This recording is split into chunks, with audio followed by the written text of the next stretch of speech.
Whispers of Deceit. The first time Vanessa Reed met Harrison Wells, she mistook him for a maintenance worker.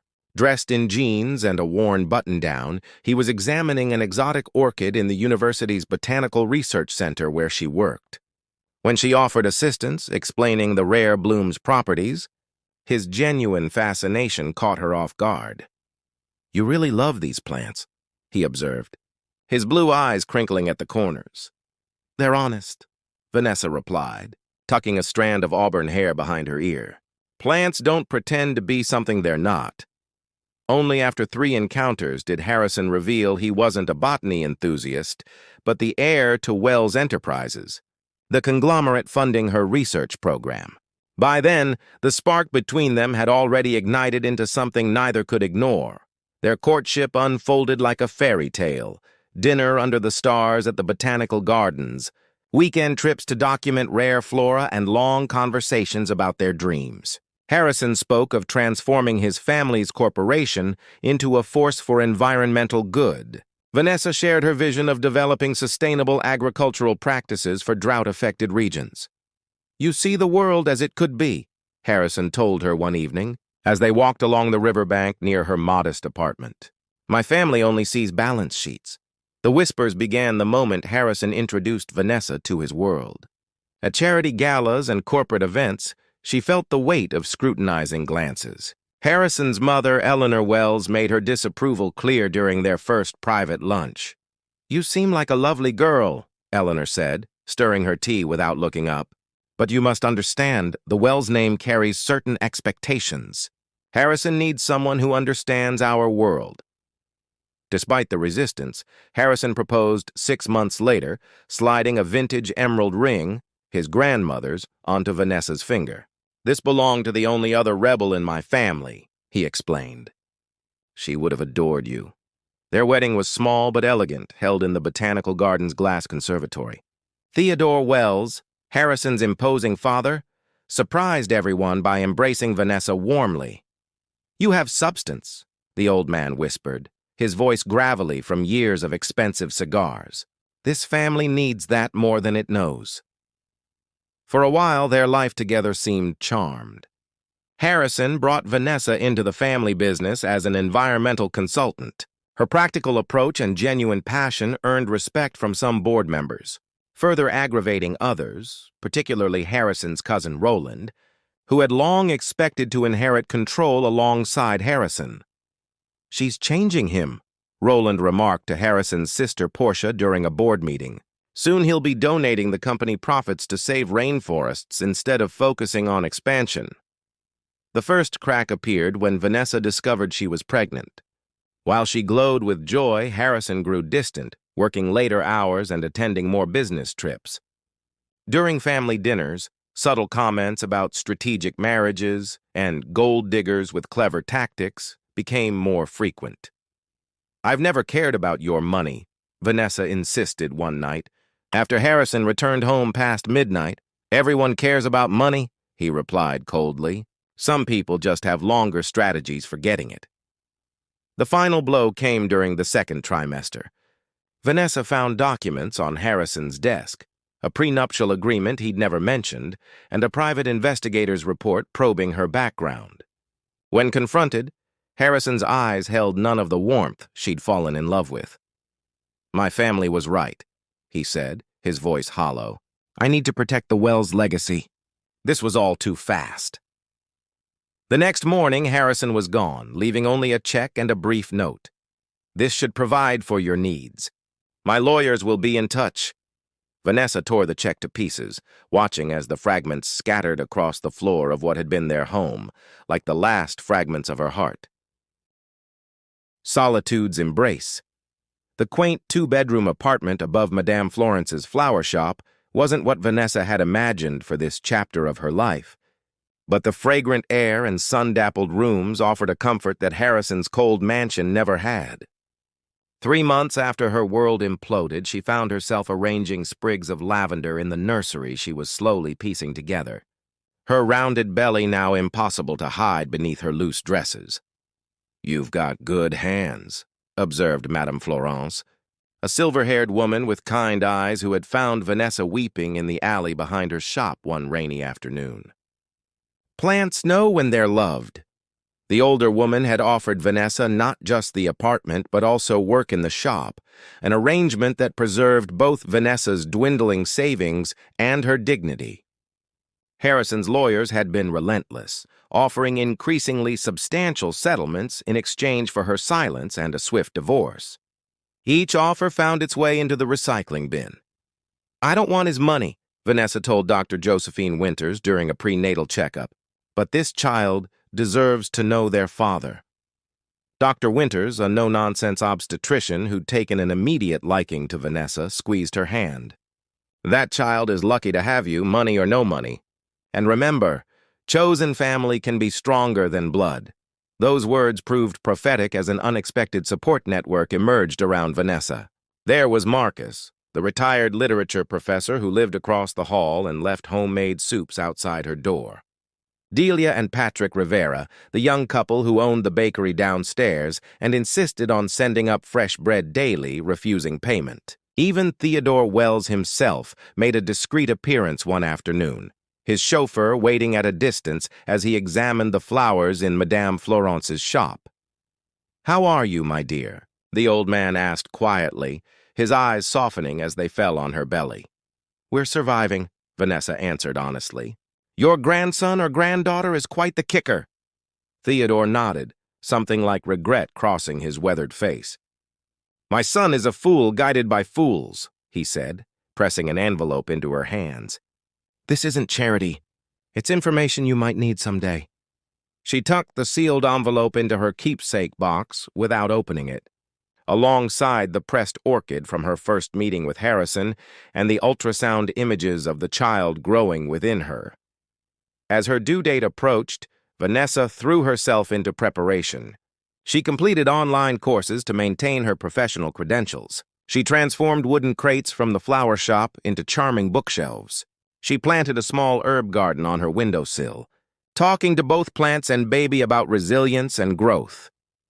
"Your worth isn't determined by anyone else's recognition," she whispered, hands cradling her belly during sleepless nights. "We'll build something beautiful together." The contractions began during a summer thunderstorm that rattled the windows of her small apartment. Madame Florence drove her to the hospital in her ancient station wagon, staying through 15 hours of labor until Olivia Reed came screaming into the world. A tiny, perfect being with her father's blue eyes and a fierce grip that wrapped around Vanessa's finger like a promise. No flowers or calls came from the Wells family, save for a small package from Theodore containing an antique silver rattle and a brief note. "She will need strength. Teach her well." Days melted into weeks, weeks into months. Vanessa established a rhythm. Mornings in the flower shop with Olivia nestled in a sling. Afternoons dedicated to her freelance botanical consulting work, which had begun to attract attention from sustainable agriculture firms. She refused to file for child support, ignoring her friends' concerns. "It's not about pride," she explained to Dr. Winters over coffee, while Olivia slept peacefully in her stroller. "It's about independence. The moment I ask for his money, he gains control." On Olivia's first birthday, Vanessa hosted a small celebration in the community garden she'd helped establish behind the flower shop. As her mismatched family gathered, Madame Florence, the Riveras, Marcus, and Dr. Winters, Vanessa realized that in losing what she thought she wanted, she had gained something far more precious: authenticity. That evening, as she tucked Olivia into bed, her daughter's chubby hands patted her cheeks as if sensing her mother's reflective mood. "We're going to be just fine," Vanessa whispered, believing it for the first time. She couldn't know that across town.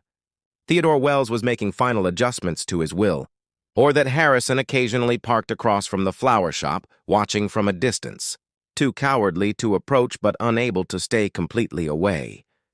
The winds of change were gathering, but for now, Vanessa had found peace in the life she had built from broken pieces, a mosaic more beautiful than the perfect picture she had once imagined. Legacy unveiled, the summons arrived on embossed Wells Enterprises stationery, formal, impersonal, and bearing the unmistakable gravity of legal proceedings. Theodore Wells, patriarch and chairman, had passed away after a brief illness. All interested parties were requested to attend the reading of his will. Vanessa's initial instinct was to discard the letter. 3 years had passed without a single acknowledgement from the Wells family, save for Theodore's occasional cryptic messages. Olivia, now a spirited toddler with wild curls and a vocabulary that surprised everyone, knew nothing of her paternal heritage. They had built a life independent of the Wells' fortune, with Vanessa's consulting business flourishing enough to afford a small house with a garden where Olivia could play. Yet something, perhaps Theodore's final note, which had arrived a month before his death, made her reconsider. The truth finds its moment. Be ready. The envelope from their first meeting remained sealed in her keepsake box. That night, after tucking Olivia into bed, Vanessa finally opened it. Inside lay documents detailing Wells Enterprises' original founding, not by Harrison's grandfather, as family lore claimed, but by Theodore's first wife, Josephine Wells, a brilliant chemist whose innovations had built the company's early success before her untimely death. The legacy returns to worthy hands, Theodore had scrawled at the bottom. On the appointed day, Vanessa dressed carefully in a simple emerald dress that matched her eyes. She arranged for Madame Florence to watch Olivia but changed her mind at the last moment. She deserves to witness this. Whatever happens, Vanessa told her friend, dressing Olivia in a yellow sundress that brightened her blue eyes so like Harrison's that they sometimes still caused Vanessa's heart to catch.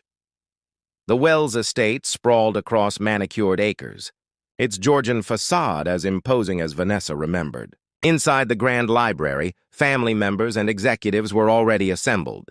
Harrison sat at the center, flanked by his mother Eleanor and cousin Roland.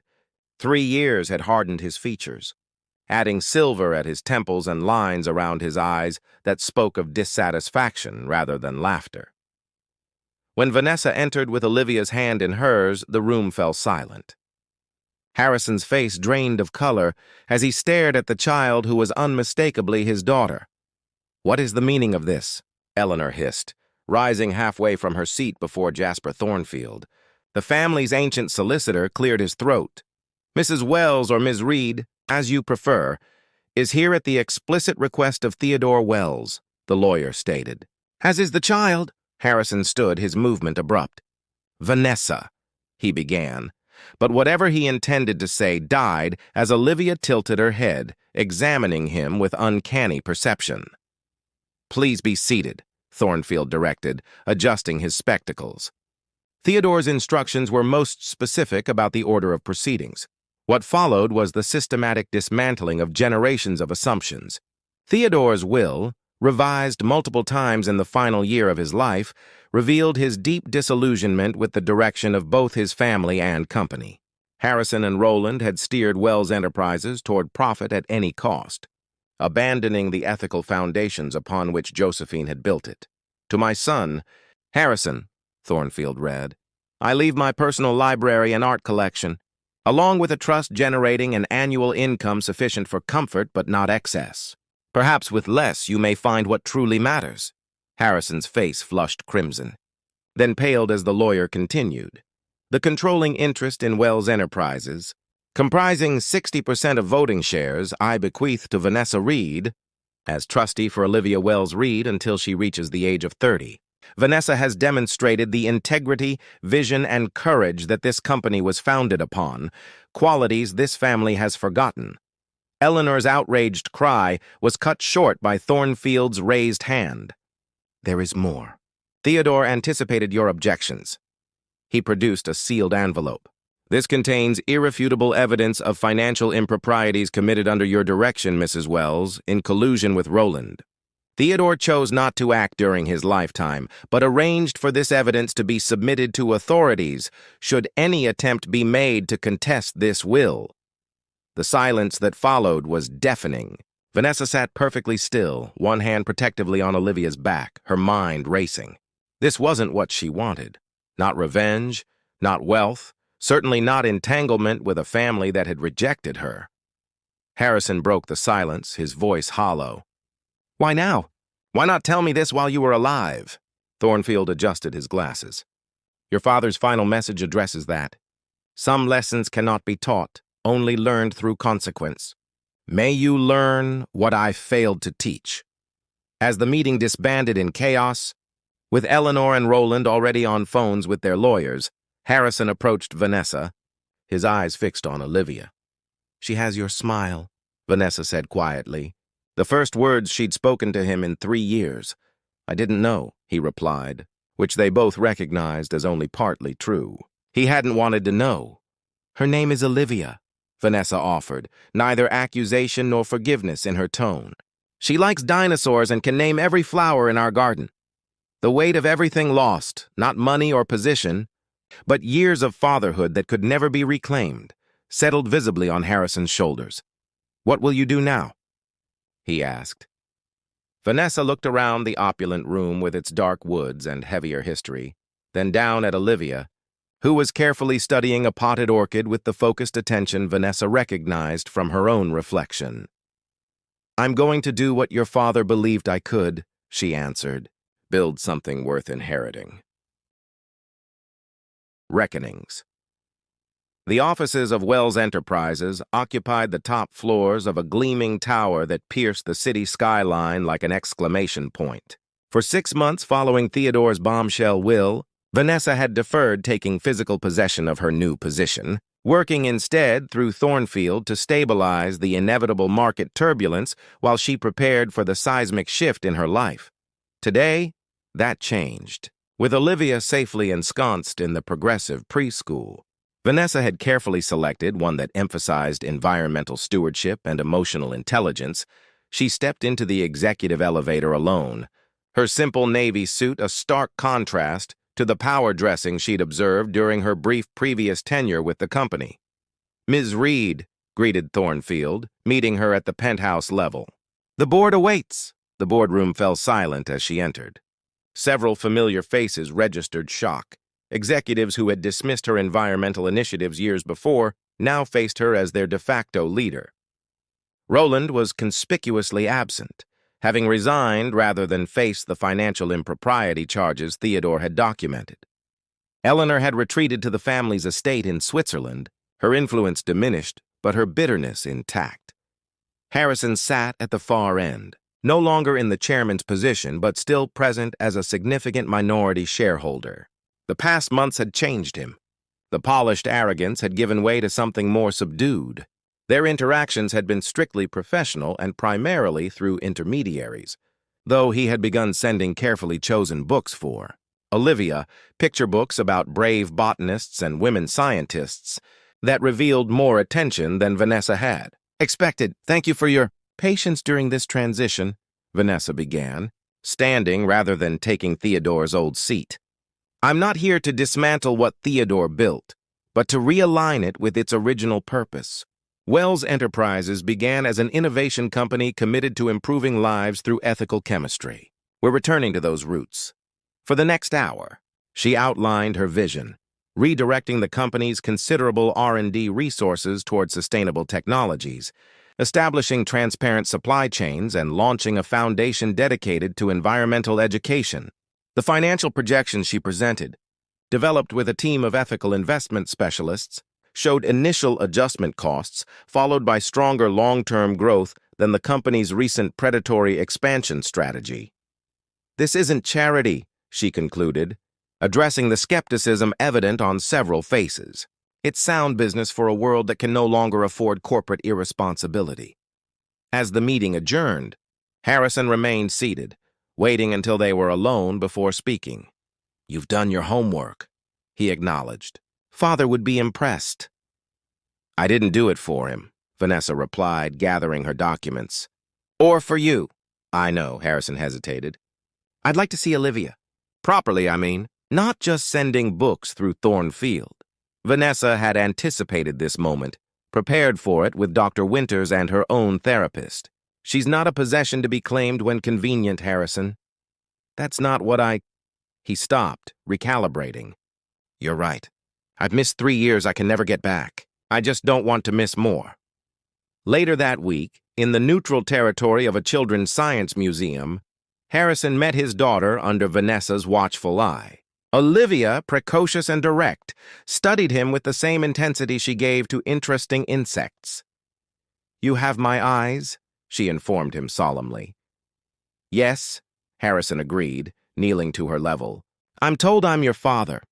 Olivia considered this information. "Mommy says fathers are supposed to protect their families." Harrison's composure cracked visibly. "Your mother is very wise. I wasn't a good father before, but I'd like to learn how to be one now." The museum visit became a weekly ritual, gradually expanding to include trips to the botanical garden and, eventually, Saturday morning pancake breakfasts. Vanessa maintained careful boundaries, never joining these outings, but ensuring they remained structured and consistent. The parenting agreement Thornfield drew up was specific about Harrison's responsibilities and limitations. Meanwhile, Vanessa's restructuring of Wells Enterprises faced resistance from entrenched interests. Anonymous tips to business publications suggested she was dismantling the company out of vengeance. Longtime vendors threatened to pull contracts. Several board members attempted a vote of no confidence, which failed when Harrison surprisingly voted with Vanessa's supporters. "Why?" she asked afterward, finding him staring out at the city from the office that had once been his. "Because you were right," he answered simply. "Not just about the company. About everything." As months passed, an uneasy equilibrium established itself. Professionally, they developed a working relationship based on clear communication and defined boundaries. Personally, they navigated the complex terrain of co-parenting without rekindling the intimacy they had once shared. The most unexpected change came in Harrison himself. Stripped of the automatic deference his position had commanded, forced to earn respect rather than demand it, he slowly revealed glimpses of the man Vanessa had once loved. Thoughtful, capable of growth, and genuinely devoted to Olivia. On the anniversary of Theodore's death, Vanessa found Harrison at the old man's grave, Olivia solemnly placing wildflowers on the marble marker. "He told me once that you had substance," Harrison said quietly, as Olivia explored nearby monuments. "I was too blind to see what he meant." "And now?" Vanessa asked, maintaining the careful distance she had established between them. "Now I understand what I threw away," he replied, his voice catching. "And I know some things can't be rebuilt once broken." Vanessa watched Olivia, who had discovered a family of ladybugs and was counting them with serious concentration. "Some things can't," she agreed. "But others grow differently when they're replanted. Not the same, but sometimes stronger." Whether she meant their relationship, the company, or Harrison himself remained unclear as she turned away, calling for Olivia to join her. But the possibility hung in the air between them, that endings could sometimes lead to unexpected new beginnings. Foundations rebuilt 5 years to the day after Theodore Wells's will changed everything. Vanessa stood in the center of the Wells Environmental Research Campus, watching as Olivia, now 8 and impossibly tall for her age, led a group of visiting school children through the Butterfly Conservatory. Her daughter moved with purpose, her detailed explanations of metamorphosis and ecosystem, interdependence delivered with a confidence that reminded Vanessa of Theodore's. "Rare moments of warmth. She's quite the scientist already," observed Harrison, approaching with 2 biodegradable coffee cups from the campus cafe. "Gets that from you." Vanessa accepted the offered cup with a small smile. "And her ability to charm an audience is all you." Their relationship had evolved into something neither could have predicted. Not the rekindled romance Harrison had initially hoped for, nor the cold business arrangement Vanessa had initially enforced.